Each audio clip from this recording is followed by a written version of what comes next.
Detrás del mundo infinito que es la mente del hombre, entre las estrellas que cubren el cielo o en el perfil gastado de las viejas piedras, existen verdades escondidas, otra realidad que apenas vemos.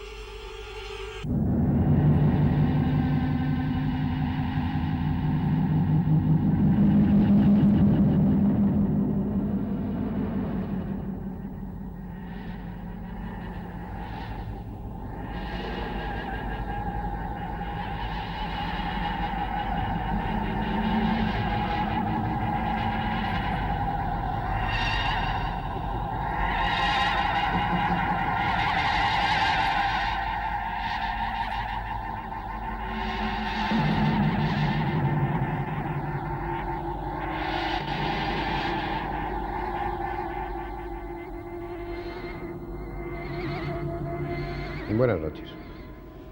Vivimos en un mundo lógico, vivimos en un mundo tecnificado. Todo está aparentemente en orden.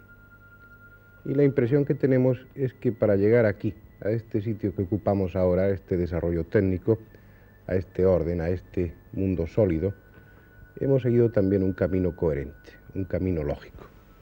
Nos lo explica la historia, nos lo explica la arqueología, nos lo explica mucha gente seria con estudios profundos, pero que se basan a veces en datos mínimos, en hallazgos casuales, basados en los cuales tienen que construir todo un edificio. Esta historia coherente que nos enseñaron del mundo nos dice que hace millones de años éramos aún monos, que hace unas decenas de miles de años empezamos a utilizar el hacha de Siles, empezamos a pintar en las paredes de nuestras cuevas, que después, en una especie de locura inexplicable, el hombre comenzó a levantar edificios ciclópeos, gigantescos, empleando para ello un material absurdo, la piedra, piedras que pesaban toneladas, cada una de ellas.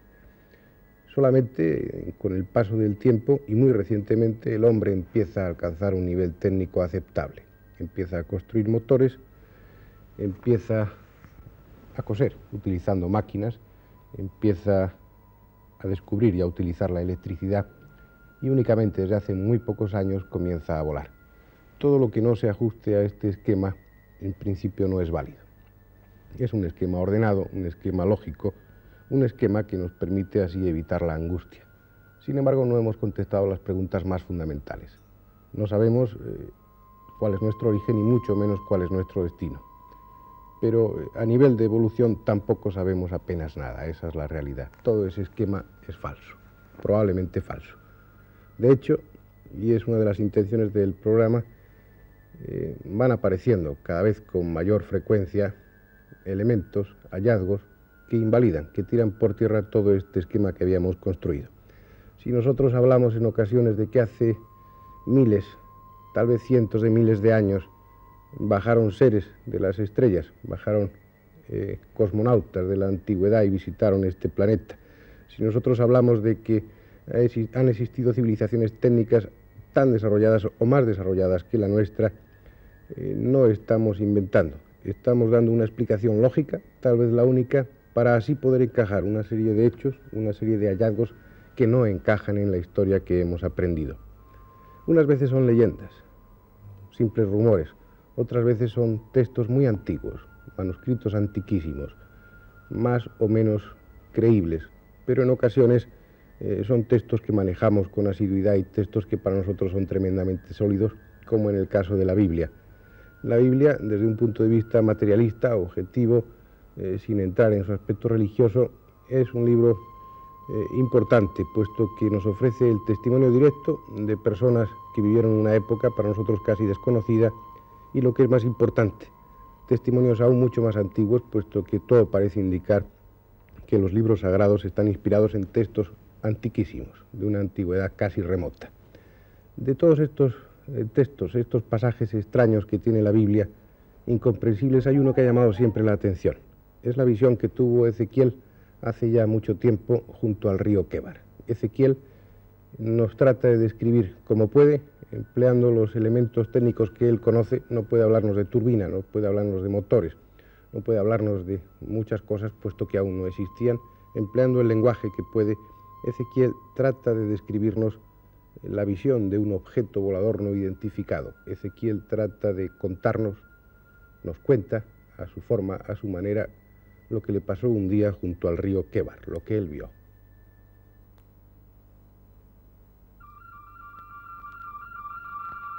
Y vi un gran viento tempestuoso que venía del norte, y en él una gran nube, y un fuego que se aglomeraba como un centelleo de metal brillante.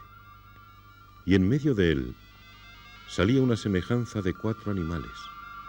Tenían la misma semejanza con 4 caras cada uno y 4 alas cada uno. Y sus pies eran un pie recto, y la planta de sus pies como la de un becerro, y centelleaban como el fulgor del cobre pulido.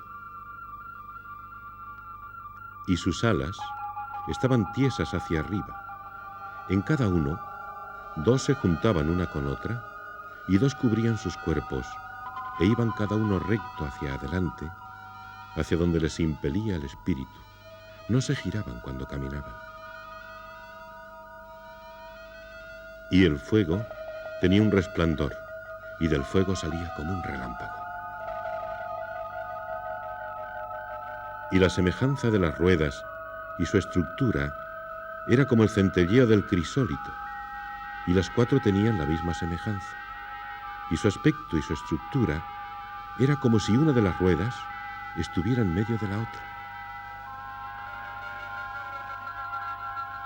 Y encima del firmamento que había sobre su cabeza, había lo que parecía una piedra de zafiro, encima un trono, y en él lo que parecía un hombre.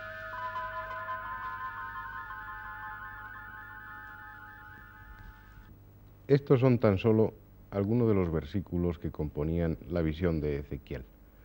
Esta visión era mucho más completa, mucho más compleja, y aportaba datos tan concretos que permitieron a algunos románticos de la arqueología, algunos románticos de la historia, como von Däniken y otros, especular con que lo que había visto Ezequiel era realmente una nave espacial. Entonces, por primera vez tal vez, encontramos que un técnico, un especialista en la materia, un ingeniero aeronáutico de la NASA, como era Joseph Bromlich, se propuso investigar la visión de Ezequiel con una idea muy concreta: desprestigiar, tirar por tierra todo lo que los arqueólogos románticos, lo que los arqueólogos aficionados decían a propósito de la visión de Ezequiel. Y curiosamente, Blumrich se encontró unos datos tan fehacientes, tan concretos para él, que entendía sobre la materia, que empezó a pensar que no estaban equivocados estos historiadores románticos y que sí estaban en lo cierto, que Ezequiel había visto una nave espacial. Y con los datos que proporcionaba Ezequiel, Brundage hizo el proyecto, los planos, la maqueta de una nave espacial. Resultaba que Ezequiel sí vio, según nos dice un ingeniero aeronáutico de la NASA, es decir, un especialista en la materia, Ezequiel sí vio, repito, una nave espacial, una nave procedente de las estrellas, una nave que tenía aproximadamente, y según Blumrich, este aspecto. Una nave que sería el módulo de aterrizaje. Probablemente la nave nodriza quedó en órbita, y esta nave, provista de unas aspas, estas aspas que ustedes ven ahí en detalle, le permitía volar en la atmósfera terrestre, al mismo tiempo que su otra forma aerodinámica le permitía volar en la estratosfera. Una vez que estaba sobre suelo firme, esas aspas se recogían y hacían su aparición las ruedas. Estas ruedas extrañas, estas ruedas inexplicables, que han traído de cabeza a mucha gente, puesto que Ezequiel las describía como unas ruedas dentro de otras, y que son un auténtico hallazgo desde el punto de vista de la ingeniería. Son ruedas provistas a su vez de unos rodillos que le permiten girar no solo en una dirección, de delante a atrás, sino que también le permiten girar de fuera a adentro y de dentro a afuera, como ustedes ven en ese esquema. Un vehículo al que no le faltaba detalle, según el mismo Ezequiel describe. Unos brazos mecánicos unos brazos articulados e incluso unos cohetes direccionales, como ven ahí. Un vehículo, en definitiva, que, como ustedes ven, podemos diseñar hoy y que hace unos cuantos años no podíamos entender, no podíamos saber de lo que se trataba, puesto que nuestra técnica no era capaz aún de fabricar un vehículo semejante. Por cierto, este vehículo que ha diseñado Blumrich, basado exclusivamente en los datos que aportaba Ezequiel, este vehículo podría volar perfectamente. Hay muchos más relatos de este tipo en la Biblia, y hablaremos detenidamente uno por uno de ellos. Sin embargo, interesaba hoy esta visión de Ezequiel, porque sirve para ilustrar toda la temática, todo el planteamiento que respecto a la arqueología pasada vamos a hacer en otros programas. Ha quedado claro, de una parte, que nosotros no podemos entender muchos de los hallazgos que encontramos porque nuestra tecnología aún no ha alcanzado unos niveles suficientes como para comprender aquello que estamos viendo. Para entender a Ezequiel hemos tenido que ser capaces de crear, de fabricar naves de este tipo. También ha quedado claro que los antiguos tenían que emplear los vocablos, el idioma que ellos conocían. Había una ausencia de elementos técnicos y no podían así manejarlos. Si un personaje antiguo de hace 2000 años veía un avión, pongo por caso, no podría emplear la palabra avión, tendría que referirse a él como pájaro, puesto que para él los pájaros eran los únicos que volaban, y emplearía adjetivos como pájaro metálico, o pájaro tonante, o pájaro de fuego, como está descrito tantas y tantas veces en los textos antiguos. Vemos, pues, que por un lado es la falta de formación técnica de los antiguos y por otro lado la falta de formación técnica nuestra la que nos impide comprender esos testimonios antiguos. Pero hay otras ocasiones en las que la culpa es totalmente nuestra. La culpa es nuestra por falta de información, por falta de conocimientos o por descuido, porque pasamos junto a hallazgos, junto a restos arqueológicos que no tienen sentido para nosotros, pero que sí que tendrían sentido para un especialista en otra materia, para un físico, para un electrónico. Pero se da la circunstancia de que los arqueólogos, hombres sumamente cultos, que han de dominar muchas materias, generalmente saben poco de electrónica. Eso por una parte. Por otra parte, el que ese esquema del que hablábamos al principio, ese esquema coherente de nuestra historia, de nuestro pasado, es muy rígido, sobre todo para los historiadores y arqueólogos oficiales. Entonces todo lo que no encaje en ese esquema no lo admiten en principio. Si no, debían de haber entrado en sospechas, por ejemplo, cuando en textos muy antiguos, cuando en leyendas o cuando incluso historiadores griegos, tenidos por serios, hablaban de lámparas eternas, de lámparas que estaban encendidas misteriosamente durante años sin que hubiera combustible aparentemente. Cuando hablaban de esos testimonios, los arqueólogos debieran de haber pensado que de alguna forma el hombre antiguo conocía la electricidad. Pero como eso no encajaba en ese esquema rígido que habíamos formado, pasaban por alto ese tipo de informes y mucho menos se atrevían a profundizar desde el punto de vista arqueológico, a buscar datos que apoyaran esa tesis. Pero sin embargo, hay datos de ese tipo. Hay datos suficientes para pensar que el hombre antiguo hace miles de años conocía la electricidad. Y no solo la conocía, no solo la utilizaba desde un punto de vista empírico, sino que la dominaba lo suficiente como para iluminar sus templos, iluminar en los pasadizos oscuros o construir incluso pilas eléctricas en una antigüedad remota, pilas eléctricas hace 2000 años, como las que ustedes y nosotros utilizamos para nuestras linternas. Sí, realmente pilas de ese tipo, más o menos iguales. Llevaba años en una vitrina del Museo de Bagdad. Los arqueólogos la encontraron en una excavación, en un estrato que correspondía a una antigüedad de 2000 años. No supieron lo que era, no lo identificaron con ningún objeto conocido y allí se quedó, en el museo. Incluso en alguna ocasión llegó a tener una etiqueta, la de objeto de culto. ¿Cuántos objetos de culto habrá por ahí que tenían una significación puramente técnica? Y allí estuvo en la vitrina del Museo de Bagdad hasta que alguien pasó por allí. Una persona curiosa y que además sabía electricidad. la suficiente para observar los elementos que componían aquel objeto y llegar a una conclusión tremenda, absurda según la historia, pero irrefutable, una conclusión que decía que aquello era una pila eléctrica, una pila muy semejante a la que usara Volta y de la que han derivado todas las pilas actuales que utilizamos nosotros. Una pila cuyo esquema ven ustedes aquí, un objeto que no tenía más que esa función, única y exclusivamente la función de una pila eléctrica.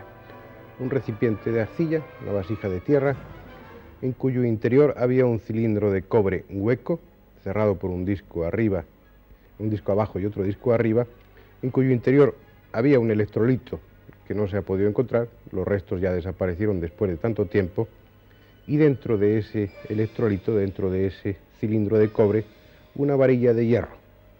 Todo esto convenientemente aislado por una cápsula de asfalto. No hay posibilidad de error, no hay posibilidad de equivocarse. Eso era, mejor dicho, una pila eléctrica. Una pila eléctrica, probablemente habría muchas más, era una pila eléctrica que se encontró en unos estratos arqueológicos que tenían 2000 años de antigüedad. Es decir, esta pila eléctrica, que aquí viene en esquema, tiene cuando menos 2000 años. El problema, o uno de los problemas que se plantean, es que no encaja en el contexto histórico que nosotros teníamos formado de esa época. No encaja una pila eléctrica ahí. No encaja que el nivel técnico necesario para construir una pila eléctrica no esté acompañado por una serie de descubrimientos, por una serie de utillajes, por una serie de elementos también tecnificados. Es decir, no encajaba una pila eléctrica en un mundo en el que no había otra técnica desarrollada, en el que las personas manejaban elementos muy simples. Todo esto nos hace pensar que esa pila eléctrica es el recuerdo, es el testimonio, una de las pocas cosas que quedaron de una civilización, de una cultura técnica desaparecida muchos años antes. Una cultura técnica de la que se van encontrando pequeñas muestras, pequeñas huellas que han quedado y que los antiguos recogieron, unas veces ortodoxamente, conservadas fielmente, y otras veces disfrazadas por el no entender lo que era aquello. Esto puede parecer más o menos incomprensible, puede parecer más o menos inaprehensible, más o menos escurridizo. Sin embargo, no es así. Sin embargo, esto está sucediendo en este momento, en la actualidad. Esto está sucediendo en nuestra época actual, en nuestro mundo, en el que ustedes y nosotros vivimos. Ustedes saben que mientras hemos alcanzado unos niveles técnicos no extraordinarios, pero sí aceptables en algunas naciones del mundo, hay otros pueblos, hay otras tribus que permanecen aisladas y que se encuentran a nivel técnico en la edad de piedra. Prácticamente no han evolucionado apenas nada, seguramente porque las condiciones ambientales son idóneas y no necesitan desarrollarse más. Pero el hecho es que la falta de comunicación con el resto del mundo y la falta de necesidad de desarrollarse técnicamente les mantiene como una especie de reserva, tal y como estaban hace decenas de millares de años.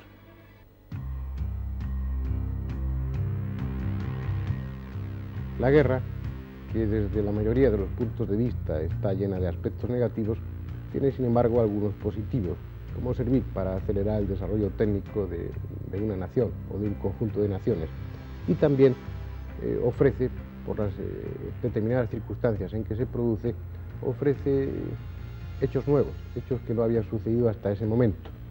Por ejemplo, uno de ellos ha sido el enfrentamiento de una técnica como la nuestra con estos pueblos primitivos de los que hablábamos antes, con estos pueblos que no conocían nada de nuestro nivel técnico. Y ha sucedido eso de lo que estábamos hablando tantas veces en este y en otros programas. Un hombre primitivo sin ningún nivel técnico, sin ningún nivel científico o muy primitivo, se encuentra con hechos, con productos manufacturados altamente tecnificados, como pueden ser, por ejemplo, los aviones. En unas islas de Oceanía, durante la Segunda Guerra Mundial, y de una forma provisional, los aviones de una nación o de otra establecían unos aeropuertos, unos aeródromos provisionales en los que se abastecían juntos, inmediatamente al lado de esos pueblos primitivos que no habían visto un avión o lo habían visto muy de lejos sin saber qué era aquello. Y ese pueblo primitivo empezó a acercarse a aquellos aviones sin entender lo que eran. Y sucedió un hecho curioso. Una vez terminada la guerra, una vez desaparecía la necesidad de esos aeródromos militares, los aviones se retiraron. Nuevamente el hombre primitivo quedó solo. Y entonces construyó toda una mitología, construyó toda una leyenda. Esos pájaros metálicos que descendían y que les traían regalos, que les proporcionaban chocolate, que les proporcionaba, cuando menos, la relación con personas más cultas que ellos, esos aviones habían desaparecido, pero el hombre primitivo no sabía por qué. Nadie le había explicado qué eran y por qué desaparecieron. Y como es lógico, él esperaba que volvieran. E hizo de esos aviones una especie de dioses. Y erigió aeródromos a su manera, para llamar la atención, tal vez como hicieron en Nazca hace decenas de millones de años los preincaicos. Establecieron esos aeródromos falsos para llamar la atención, incluso crearon pequeños aviones de paja. Tenían esa forma, esos extraños pájaros estaban así representados. Iluminaban, como habían visto hacer durante la noche con antorchas, esos falsos aeródromos para llamar la atención. Invocaban a esos dioses, invocaban a esos pájaros extraños para que volvieran de nuevo a bajar. Había aparecido, tal y como lo describieron en algunas películas, en Mondokane, en Recuerdos del futuro y Regreso a las estrellas, porque es uno de los temas más sugestivos que ofrece el choque del pueblo primitivo con la tecnología actual. Lo han recogido perfectamente. Se había creado lo que se ha dado en llamar el culto del cargo. Es un ejemplo vivo de cómo todo eso que nosotros decimos y que otros muchos dicen, más o menos románticamente, tiene un apoyo, tiene una base real. Lo estamos viviendo y está sucediendo justo en este momento. Hemos visto algunos ejemplos, en uno y en otro sentido. Parece, por lo menos parece posible, yo diría que probable, que las cosas hayan sucedido así en la antigüedad. Nos hemos encontrado con un testimonio importante, el de Ezequiel, que vio un objeto, una nave espacial. Quién sabe si procedente del exterior o fruto de la tecnología de otro pueblo más tecnificado al que no tenía acceso. Tal vez los restos de una civilización muy tecnificada, desaparecida muchos años atrás. Hemos visto cómo restos de esos permanecían hasta relativamente cerca de nosotros, hasta hace 2000 años. El hombre entonces era capaz de construir pilas eléctricas y era capaz de iluminarse con la electricidad. Hemos visto cómo incluso hoy día el hombre primitivo, el que se mantiene en las mismas cotas técnicas que ese hombre de hace decenas de millares de años, elabora toda una fantasía, toda una mitología, toda una religión incluso, al enfrentarse con hechos concretos y técnicos como los que nosotros poseemos en este momento. Parece que esa historia, parece que ese esquema tan ordenado tiene muchas fisuras, tiene muchas lagunas, y parece también que los arqueólogos, que los historiadores románticos, que nosotros estamos encontrando, estamos hallando puntos de apoyo muy sólidos, suficientemente sólidos al menos, para plantearnos con total seriedad, de una vez por todas, que hace cientos, miles de años, tal vez millones de años, existió realmente una civilización altamente tecnificada.